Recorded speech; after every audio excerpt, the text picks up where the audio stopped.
We're back at the Woody Hayes Athletic Center today talking Ohio State football, getting ready for Michigan State. Ryan Day's usual Tuesday press conference. I'm Nathan Baird from cleveland.com along with Stephen Meads and Andrew Gillis. And a big topic of conversation today was special teams. And it's been a topic of conversation at least once a week now for several weeks. I feel like Ryan Day has had to answer something related to special teams. You can tell that he's getting a little weary about that. He explained what happened, and maybe we should start there, Stephen. Just what was his explanation of what happened on the fake punt that wasn't a fake punt against Rutgers and why it happened?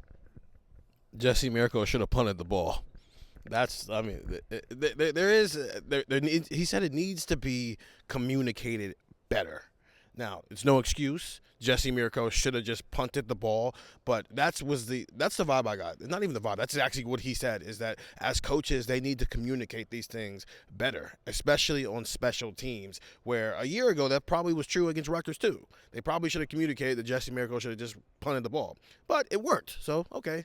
No water under the bridge. This time it didn't work. But the message is to Parker Fleming and really to Ryan Day as well as the head coach, communicate things better to Jesse Mirko so he knows exactly what he should be doing in a position like that.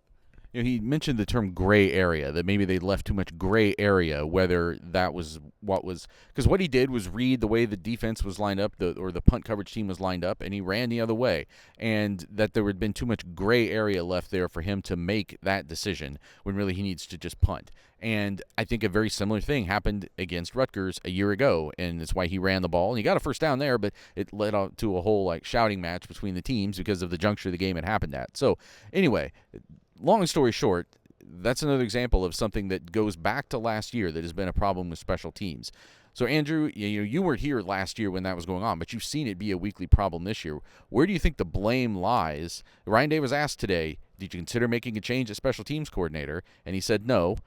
That he believes in Parker Fleming as a teacher and how hard he works to do his job. But where do you put the blame for why this keeps happening for Ohio State? The majority of it's on Fleming. I think it has to be. I mean, he's the guy that's responsible for special teams, right? I mean, it's been kind of, you can excuse one thing and say, look, it happens. You know, the play against Penn State, or I think it was Lorenzo Styles, the ball bounces off his calf, Penn State recovered. Look, that it's going to happen. You're going to have a bad bounce on something.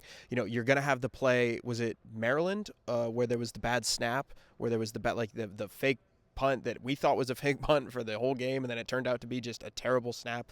Like, that's going to happen in a one-off. You're going to have the one-off against Rutgers where there's a miscommunication. But you can't have it every week. Yeah, you can't have one-offs when they are – it's not a one-off if it continues to happen. So these things are fine as one time during the season. So it has to fall on Fleming's shoulders. I think Ryan Day did his best to kind of say, hey, look, it falls on me as the head coach. There are a lot of other coaches involved in this. You know, a lot of other coaches have, hands in special teams because that's true. You've got guys from all over the roster playing on special teams in different positions. I understand that. I do think that, you don't want to maybe say 100% of the blame there because some of these guys are getting coached up elsewhere, but it's Parker Fleming's job, and it's Parker Fleming's responsibility to make sure the special teams unit is firing on all cylinders, and they're just not.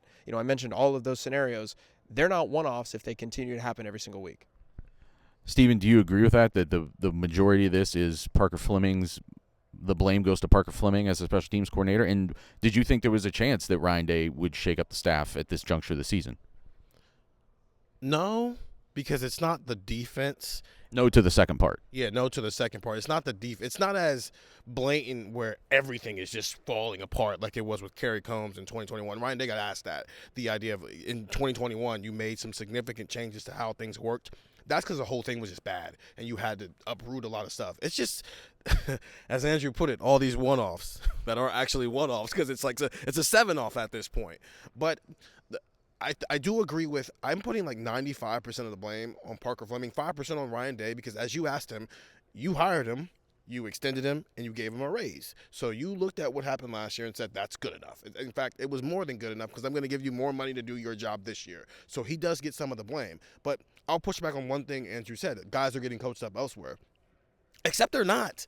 Most of the mistakes are being done by people who are either specialists or they're second and third stringers who this is their only job this year. It's not like last year where Emeka Egbuka is muffin punts. or it's none of that. It's people who their main role is special teams, and they're making these mistakes. So 95% of the blame has to go on the guy whose only job is to be special teams coordinator first. I put more than 5% of this on Ryan Day. I might even put the majority of this on Ryan Day for a couple of reasons, and you already alluded to it. Listen, coming out of 2019, Parker Fleming was not on that staff yet. Matt Barnes was the special teams coordinator and the assistant defensive backs coach. They had a balance on their defensive offensive staffs at that point. After that season, Jeff Hafley leaves. Matt Barnes gets promoted to special teams coordinator, or to defensive backs coach, because they're bringing in Kerry Combs as the coordinator. Greg Madison leaves, and then he decided to hire a special teams coordinator with no defensive background. So right there, you shifted the balance of your offensive and defensive staffs. And as you said, he did that. He made a decision to have a special teams coordinator with no positional attachment, especially one to the defense. Then he made a decision to hire not someone out there who was like a very experienced special teams coordinator from around the country. He made a decision to hire Parker Fleming, who was a guy who was already here on staff, had been a coach in other capacities, but is still a relatively inexperienced guy, and not the, I would argue, very best special teams coordinator available in the country at that point. Then, after this past season, when you had situations in the Georgia game and the Michigan game both, where you had prepared for and dialed up punt fakes that probably would have worked, definitely the one at Michigan would have worked. Jim Harbaugh himself said they got lucky.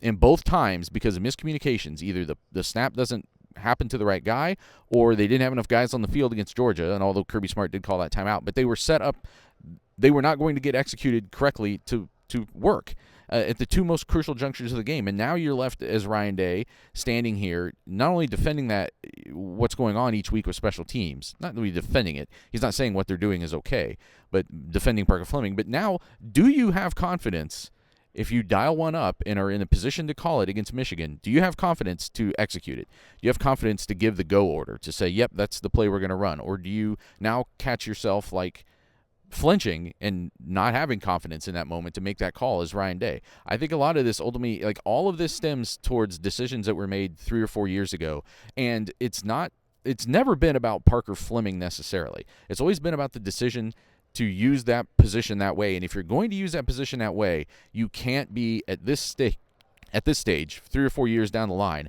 answering questions every week about another special teams gaffe. That's where the math has gotten off. So I didn't expect him to make a change in the staff at this late of the season. You're 9-0. It hasn't cost you a game the way defense was costing you games, or had cost you a game in 2021, and you could make an early correction there that affected a huge part of the team. But I'm really curious what happens in the offseason, because this doesn't seem – this isn't the trajectory that they want on special teams. And when you can figure the whole balance – I mean, they were also bringing in James Laurinaitis in the offseason. They had a guy who they could have put as a full-time defensive assistant in that spot. And, Keenan Bailey has some background actually in special teams, and new tight ends coordinator, or tight ends coach. Maybe just didn't want to put that on him as in addition to leading a room. I don't know. Just the balance isn't right. And now also the results aren't right. And that doesn't seem like a combination that's going to work for anybody. We'll talk about this more on Buckeye Talk, probably on into the offseason, but certainly more this week. And get the text, 614-350-3315, news, analysis, updates, everything else all week from cleveland.com.